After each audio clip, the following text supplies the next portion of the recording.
Operation सिंदूर के बाद अगर किसी को लगता है कि पाकिस्तान अपनी नापाक हरकतों को रोक दिया है, जिस तरीक़ा से टीवी चैनलों पर उछल उछल करके पाकिस्तान का मजाक उड़ाया जा रहा था कि पाकिस्तान अब बर्बाद हो गया, पाकिस्तान कुछ भी नहीं कर सकता है, उन टीवी चैनलों को ज़रा एक बार देख लेना चाहिए कि आज भी पाकिस्तान अपनी नापाक हरकतों से बाज नहीं आया है।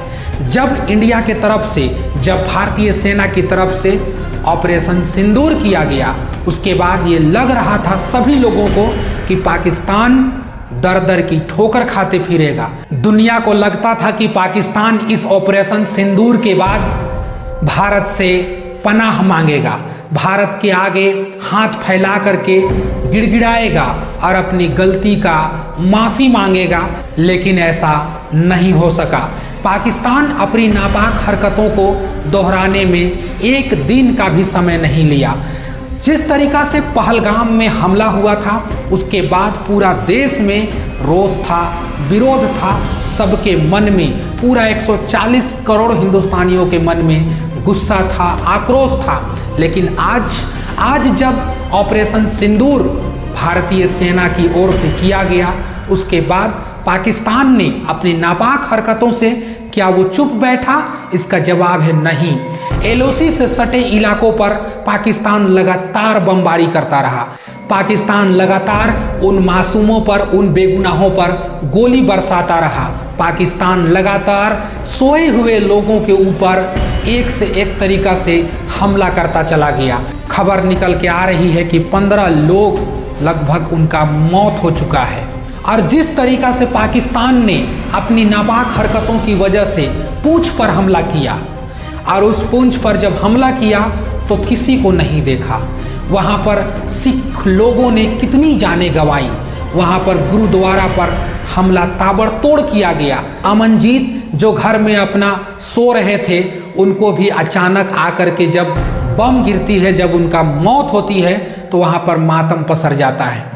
सबको लग रहा था, हमारी इंडिया की जो टीवी चैनल गोदी मीडिया बार बार उछल करके पाकिस्तान पर हमला होकर के खुश हो रही थी और कह रहा था कि क्या पाकिस्तान इसके बाद उठ पाएगा। सबका यही चल रहा था कि पाकिस्तान अब बर्बाद हो गया। लेकिन अब हमला हो गया है, उसको भी कवर करना चाहिए, उसको भी बार बार दिखाना चाहिए। लेकिन बस एक हेडलाइन पर लिखा हुआ आ रहा है कि पाकिस्तानी ने पूंछ पर हमला किया, 15 आदमी का मौत हो गया है। क्या ऐसा करने से होगा? जहां पर गलती दिख रहा है, जब से पहलगाम में हमला हुआ, हर एक लोग उसका आवाज़ बन करके उठाए। हमने कई वीडियो वहां पहलगाम को लेकर के बनाया। लेकिन आज जब पूंछ में हमला हो गया, जब पूंछ में निर्दोष लोग मारे जा रहे हैं, गुरुद्वारा पर हमला हो रहा है, सिखों को टारगेट बनाया जा रहा है, और वो सारे सिख जो कल तक खालिस्तान का समर्थक करते थे, आज उनसे भी सवाल है, जिनके आका पाकिस्तान में बैठे हुए हैं। पाकिस्तान जो कहता है कि मुझे आतंकवादियों से कुछ लेना देना नहीं है, लेकिन जब आतंकवादी ठिकानों पर भारत के सेनाओं ने ताबड़तोड़ हमला किया, जब मौलाना मसूद अजहर के ठिकानों को बम से छल्ली छल्ली कर दिया गया, जब उनके परिवार में मातम छा गया, जब उनका जनाजे की नमाज पढ़ने की बारी आई, तो पाकिस्तान सरकार या उनके आवाम और यहाँ तक कि ISI वहाँ संलिप्त होकर के उसमें शामिल हो गया। अब जो पाकिस्तान कहता है कि मुझे आतंकवाद से कोई लेना देना नहीं है, जो पाकिस्तान ये दुनिया को कहता है, और पाकिस्तान का तो ये एक चाल था, अगर वह पाकिस्तान आतंकवाद को सपोर्ट करता तो दुनिया उसे धिक्कारती। लेकिन जब भारत सरकार ने, भारत की जो इंडियन आर्मी है, उसने जब हमला किया, तो जब वहाँ लोग आतंकवादी मारे गए, तो पाकिस्तान उसे सिविलियन घोषित कर दिया और कहा कि भारत हमारे आम नागरिकों को मारा है। कितना तुच्छ और कितना एक बदतरीन एक तरीका से इल्ज़ाम लगाया गया भारत के ऊपर कि वहाँ पर कोई आतंकवादी नहीं था, आम लोग मारे गए थे वहाँ, और इसलिए हम भी अब हमला करेंगे। और इसी बर्बरता के साथ उसने पूंछ में हमला किया। और यहाँ चाहे आप 10 साल का जैन को ले लें, आप 12 साल की जोया को ले लें, इतने मासूम बच्चों को मौत की नींद सुला दिया गया। इतने मासूम बच्चे को सुबह का रोशनी नहीं देखने दिया गया।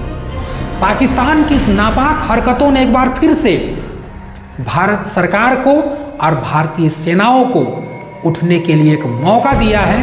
अब पाकिस्तान ऐसे नहीं मानेगा। अब सोचिए, अगर इस तरह से युद्ध करने पर अगर आ जाए तो पाकिस्तान कितना समय टिक पाएगा। अगर मौत सिविलियन पे आ जाए और भारत की सेना अगर पाकिस्तान में घुस के आक्रमण करने लगे तो 1 घंटा से 2 घंटा के अंदर पूरा पाकिस्तान को सुला दिया जाएगा। ये सेना से लड़ाई था। अगर सेना की गोलीबारी में मृत्यु होती, एक सेना भी हमारे भाई शहीद हुए हैं इस गोलीबारी में, लेकिन जो निर्दोष लोगों पर ये हमला किया जा रहा है, ये पाकिस्तान तुझे सोचना चाहिए कि तूने जिस तरीका से पहलगाम के लोगों को मारा था, आज उसी तरीका से अपनी नापाक हरकतों से पुंछ में लगातार बमबारी कर रहे हो, गोलीबारी कर रहे हो। और इस पर पूरी मीडिया कम्युनिटी को मैं कहता हूँ, इस पर सवाल उठाइए, इस पर फिर से एक बार सरकार को जगाइए, इस पर फिर से एक बार कार्रवाई होना चाहिए। क्योंकि पुंछ पे जो हुआ है, जो सिखों पे अत्याचार हुआ है, छोटे छोटे बच्चों पर हुआ है, चाहे वो जैन हो, चाहे वो जोया हो, सारे मुस्लिम परिवार वहाँ मारे गए हैं, सिख मारे गए, गुरुद्वारा पर हमला हुआ है, इस पर भी चुप नहीं रहा जाएगा। अब कहाँ गए वे सिख जो बाहर विदेश में रहते हैं, कनाडा हो, ब्रिटेन हो, वहाँ रहते हैं, जो खालिस्तान की मांग करते हैं। आज तुम्हारे ही लोगों को, जो तुम कहते हो कि मुझे खालिस्तान चाहिए, वहाँ बैठ करके पाकिस्तान को समर्थन दे करके तुम्हारे लोगों को तुम्हारे गुरुद्वारा में उसी पाकिस्तान ने हमला किया है। अब क्या है जवाब तुम्हारे पास? अब ये पाकिस्तान ऐसे चुप नहीं बैठने वाला है जब तक इसको अंतिम कड़ी, अंतिम फैसला नहीं करार दिया जाएगा। फिर से एक बार मौका है, आइए हम सब मिलकर के आवाज उठाते हैं और फिर से इंडियन आर्मी को एक बार मौका देते हैं कि इस बार चाहे वो सियालकोट हो, चाहे वो कोई भी जगह हो, हर जगह से उनका ठिकाना को निस्तनाबूद किया जाए, आतंकवाद को इस दुनिया से जड़ समेत खत्म कर दिया जाए। आप हमारे चैनल में यदि नए आए हैं, हमारे रिपोर्ट का पहली बार देख रहे हैं, आपसे विनम्र निवेदन है, हमारे चैनल का हिस्सा जरूर बनिएगा, हमारे चैनल को सब्सक्राइब जरूर कीजिएगा। अगर हमारी वीडियो आपको अच्छी लगी हो तो आप इस वीडियो को लाइक शेयर जरूर कीजिएगा। धन्यवाद, शुक्रिया, जय हिंद।